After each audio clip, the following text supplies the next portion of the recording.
High high, নাই নাই, খাই খাই একটা ভাব। মহিলাদের সাথে কথা বললে দেখা যায় তাদের জীবনের দুঃখের শেষ নাই। কি দুঃখ? যদি আলাপ করেন তো দেখবেন যে বলবে যে দুঃখ হইল তার স্বামী তাকে বিদেশে ঘুরতে নিয়ে যাবে বলছে, সে ওয়াদা আইজও সে পুরা করে নাই। এটা হলো তার দুঃখ। দুঃখ যদি শুনেন তো শুনবেন যে স্বামীটা শুধু শাশুড়ির কথা শুনে, দেবর ছাড়া কিচ্ছু বুঝে না, ননদগুলার জন্য সব দিয়ে দিতে চায়, ছেলেমেয়ের জন্য একটা ফ্ল্যাট প্লট বুকিং দিবে সেটা করে না। এটা হলো দুঃখ। পুরুষদের সাথে যদি বসেন দুঃখের কথা জিজ্ঞেস করেন তো বলবে যে হুজুর বড় কষ্টে আছে, দুঃখের শেষ নাই। কি হয়েছে? ব্যবসা বাণিজ্য ভালো না, একটা বড় একটা ধরা খাই, যেখানে হাত দিয়ে সব শেষ হয়ে যায়। ওই লোকেরই বাসায় যায় দেখেন 5 পদ দিয়া ভাত তরকারি রাইন্দা খাইতেছে, বুড়ি বুঝ করতেছে। আপনারা দাওয়াত দিয়ে দেখবেন 7 পদ খাওয়াইতেছে, কিন্তু ওনার অনেক দুঃখ। কিসের দুঃখ? ওনার টাকা নাই। সেদিন এক ভদ্রলোক এর সাথে জানাশোনা হলো যে ওনার বাসায় আমাকে একজন দুঃখ করে বলতেছে কিচ্ছু নাই, অনেক গরিব মানুষ, খাবারের জন্য ভালো একটা প্লেটও নাই, প্লাস্টিকের প্লেটে খায়, আরে এত কষ্ট। এর কিছুক্ষণ পরে উনি আসলেন, দেখলাম যে এমন এক বাইক নিয়ে আসছে, ওই বাইক দেখে বোঝা যাচ্ছে এটা অনেক দামি বাইক, এটা ইউ টাইপের বাইক, কিন্তু তার বাসা ভাত খাওয়ার প্লেট নাই। আমাদের বেশিরভাগ মানুষের দুঃখগুলো দেখলে, সবার কথা বলছি না, উল্লেখযোগ্য সংখ্যক মানুষ আছে তাদের হাউতাসের কথা শুনলে আপনি যখন ইসলামের পার্সপেক্টিভ থেকে তাকান বা দেখেন, বা আপনি নিরপেক্ষ জায়গা থেকেও যদি দেখেন, তাহলে সেক্ষেত্রে আপনি দেখবেন যে আপনার তার দুঃখের কথা শুনে আপনার হাসি পাবে, যে এই হলো দুঃখ। বহু মানুষ আছে চিঠি লেখে, মেসেজ দেয়, মেইল করে, ভাই আমি আর বাঁচবো না ভাই, বাঁচার কোনো উপায় নেই ভাই, মরার আগে একটু কথা বলে যেতে চাই। ঠিক আছে, আসেন কথা বলি। কথাবার্তা বলার পর আমি দেখি সে আমার চাইতে অনেক ভালো আছে। তাহলে আপনি আমার কাছে সান্ত্বনা নিতে আসছেন, আমারও সান্ত্বনা কে দিবে তাহলে বলেন? এই দিক থেকে আপনি তো আমার চাইতে ভালো আছেন, মাশাআল্লাহ।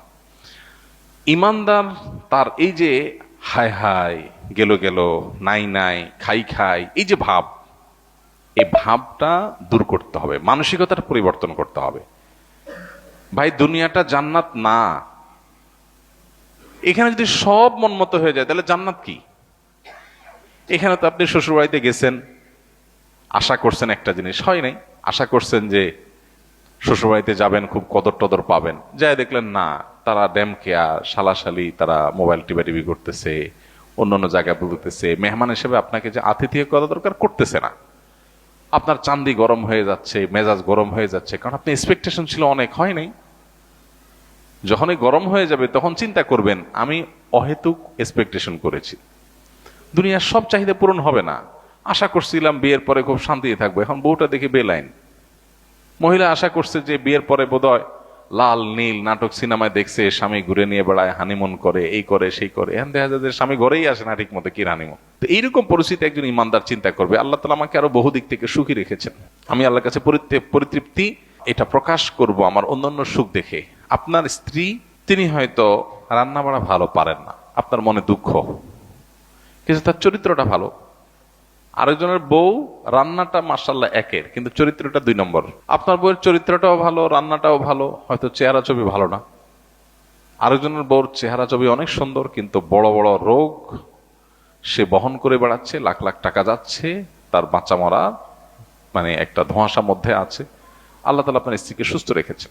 একইভাবে মেয়েরা যদি পুরুষদের দিকে তাকায় দেখেন, আমার স্বামীটা অমানুষ, সে একটা ফোন করে না, একটা মেসেজ দেয় না, একটা খোঁজ খবর নেয় না, আমি মনটা খারাপ করে বসে আছি। আরে ভাই আপনার স্বামীটা নেশাখোর? কোন নেশা করেন, আলহামদুলিল্লাহ করেন। অনেকের স্বামী নেশাখোর, স্বামী অনেক খোঁজ খবর নেয়, অনেক কেয়ারি, কিন্তু নেশাখোর। আবার অনেকের স্বামী সব দিক থেকে ভালো আছে, কিন্তু তার ক্যান্সার 4th স্টেজ হয়ে গেছে, যে কোনো মুহূর্তে মারা যাবে। আল্লাহ আপনার স্বামীকে সুস্থ রেখেছেন। আপনার স্বামীর খুব বেশি উপার্জন নাই, আলহামদুলিল্লাহ উপার্জন নাই, কিন্তু আল্লাহ তাআলা তারা অনেক দিক থেকে তাকে ভালো রেখেছেন, অ্যাডভান্টেজ আছে। একজন ইমানদার সে সবসময় পজিটিভ জিনিসগুলো দেখবে।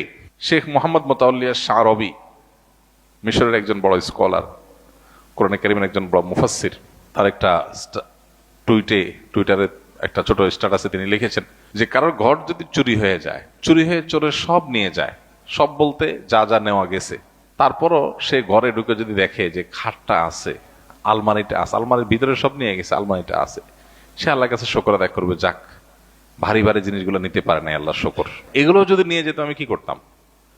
যাক আলহামদুলিল্লাহ, চোরে নিচে দেখে কিছু গেছে কিছু আছে, যদি আগুন লেগে পুড়ে যেত তো সব ছাই হয়ে যেত। আপনি বিপদে আলহামদুলিল্লাহ কেন বলবেন, তার সায়েন্সটা এখানে। আপনি বাইক অ্যাক্সিডেন্টে পড়ে গেছেন, দেখতেছেন ঠ্যাং একটা নাই, কেটে আলাদা হয়ে গেছে, ওই অবস্থায় আপনি কিভাবে আলহামদুলিল্লাহ বলবেন? কিভাবে আপনি পরিতৃপ্ত থাকবেন, আল্লাহ শুকর আদায় করবেন? সায়েন্সটা কি? সায়েন্সটা হলো, আপনি দেখবেন যে মাশাআল্লাহ আপনার আরেকটা পা ভালো আছে। এই একই অ্যাক্সিডেন্টে বহু লোকের 2 পা শেষ হয়ে গেছে, বহু লোকের জীবনটা শেষ হয়ে গেছে। আপনি যখন ওইটার দিকে তাকাবেন তখন বললেন আলহামদুলিল্লাহ, ওর সাথে কম্পেয়ার করলে তো আল্লাহ আমাকে ভালো রেখেছে। মানুষ ভালো থাকার জন্য তার মেন্টালিটিটা সবচেয়ে গুরুত্বপূর্ণ। আর এই কথাটাই নবী সাল্লাল্লাহু আলাইহি সাল্লাম মাত্র 3 শব্দে বলেছেন, আল গিনা গিনান নাফস। মানুষের মনের সচ্ছলতা, মনে থেকে যদি কেউ ধনী হয় সে হলো আসল ধনী, সে হলো আসল সচ্ছল। কেউ যদি নিজেকে অভাবী মনে না করে, আর যদি অভাবী মনে করে তাহলে কোটিপতি হওয়ার পরও সে ফকির। কারণ সে চিন্তা করবে আমার চেয়ে বড় কোটিপতি আরেকজন আছে, তাহলে আমার তো নাই। আমি সবসময় চিন্তা করবো আমার চাইতে খারাপ কত মানুষ আছে, আলহামদুলিল্লাহ অনেক ভালো আছে, আমার ভিতরে কোনো দুঃখ নাই। সেই মানুষ প্রকৃত অর্থে সুখী মানুষ, ধনী মানুষ, একই সাথে আল্লাহর প্রিয় মানুষ, ভালো মুসলমান, যে প্রত্যেকটা অবস্থাকে সে ওয়েলকাম করে, আলহামদুলিল্লাহ বলে। দুনিয়াতে সবকিছু যদি মনমতো হয় তাহলে এটা তো জান্নাত হয়ে যাবে। সবকিছু মনমতো হবে না। অনেকে দেখবেন অমুকে আমার সাথে এটা কিভাবে করলো, কিভাবে এটা বলতে পারলো, এই কথাটা সে কেমনে বলতে পারলো, আমি মেলাতে পারতেছি না। আমি কেন, এটা আশ্চর্যের কি আছে? চামড়ার ঠোঁট দিয়ে সবই বলা যায়, বলছে, বোঝেন? এটা তো আমি আশা করি না। তা আপনি যা আশা করবেন সব তার মন মতোই যদি হয় তাহলে তো জান্নাত হয়ে যাবে। আপনার আশার বিপরীত কিছু হবে দেখেই তো দুনিয়া। না না, সে কিভাবে এটা আমারে বলতে পারলো, আমার মাথায় ধরতেছে না, কেমনে এটা বলতে পারলো? আরে কেমনে বলতে পারলো, আমি তো বলতে পারবো আপনাকে, কোনো ব্যাপার না তো। সবকিছুকে ইজিলি নেওয়া, এটা হলো মানুষের দুঃখ দুর্দশা দূরের প্রধান মাধ্যম, প্রধান উপায়। আল্লাহ তাআলা আমাদেরকে সেই তৌফিক দান করুন। আমরা অনেকে আছি যে কোনো প্রকার বিপদ আপদ হলে আমরা ধৈর্য ধারণ করতে পারি না। ভাই, সবরটা কখন করবেন? তাহলে আপনার মনের বিরুদ্ধে হবে, চাওয়ার বিরুদ্ধে হবে, আশা যা করছেন তার উল্টাটা হবে। আপনার সাথে পড়ালেখা করে অনেক ভালো আছে, আপনি সেটা থাকবেন না, এখানে তো সবর, এখানে তো সবরের প্রশ্ন আসবে। সবরটা কোথায় করবেন তাহলে? সবই যদি মন মতো হয়। তো এই জন্য এই বিষয়গুলোর জন্য আমাদের মানসিকতার পরিবর্তনটা হলো সবচেয়ে গুরুত্বপূর্ণ বিষয়। বহু মানুষ আছে যে দুনিয়াতে তাদের সবকিছু চাই, সবকিছু চাই বাস, আর অন্যের সাথে কম্পেয়ার করা এবং অন্যের কাছে আশা করা।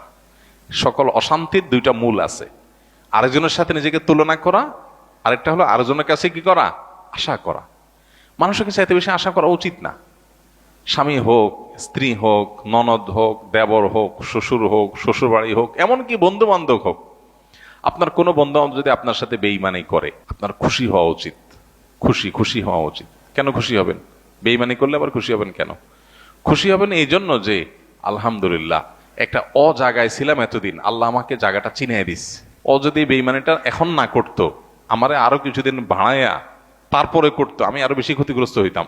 আল্লাহ শুকর, আলহামদুলিল্লাহ আমি যে জায়গায় সময় ব্যয় করছি, এরকম জিগরি দোস্ত বানায় রাখছি, ও আসলে কালসাপ, এটা আল্লাহ তাআলা আমার জানাই দিছে। আলহামদুলিল্লাহ, আমি খুশি হয়ে যাব।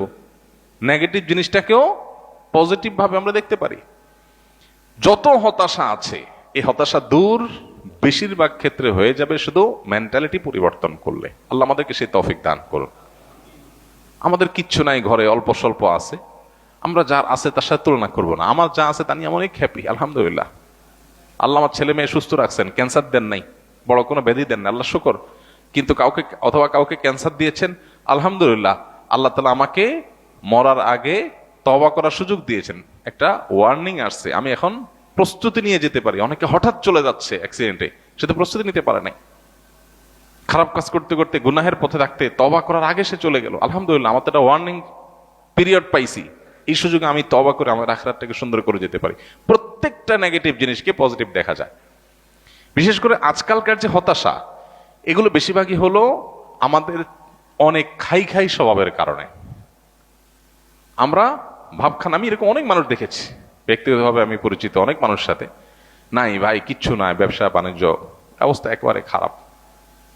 এরপরে দেখা গেল ছেলে ফেলে নিয়ে, বাচ্চা কাচ্চা নিয়ে উনি ব্যাংকক গেছে ঘুরতে। ভাই ব্যাংকক গেছেন ঘুরতে, আপনার না খুব অসুবিধা? ভাই এইটা তো 10, 20, 50 লাখ তো অ্যাকাউন্টে আছে, এটা তো কোনো ইয়ে না। আমি কোটি কোটি টাকার যে ব্যবসা আছে আমি সেটার কথা বলতেছি, ফ্যাক্টরি গুলা বন্ধ, হান তান, কিন্তু ওনার সব চলতেছে।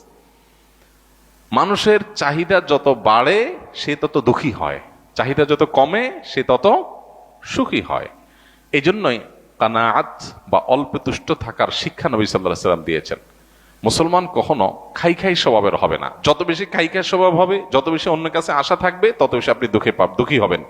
এই জন্য এই জিনিসটা ছাড়তে হবে। কারোর কাছে আশা খুব বেশি করা যাবে না এবং অন্যের সাথে কম্পেয়ার করা যাবে না। বিশেষ করে অন্য আমার চাইতে ভালো থাকলে ওটার ব্যাপারে কম্পেয়ার করা যাবে না।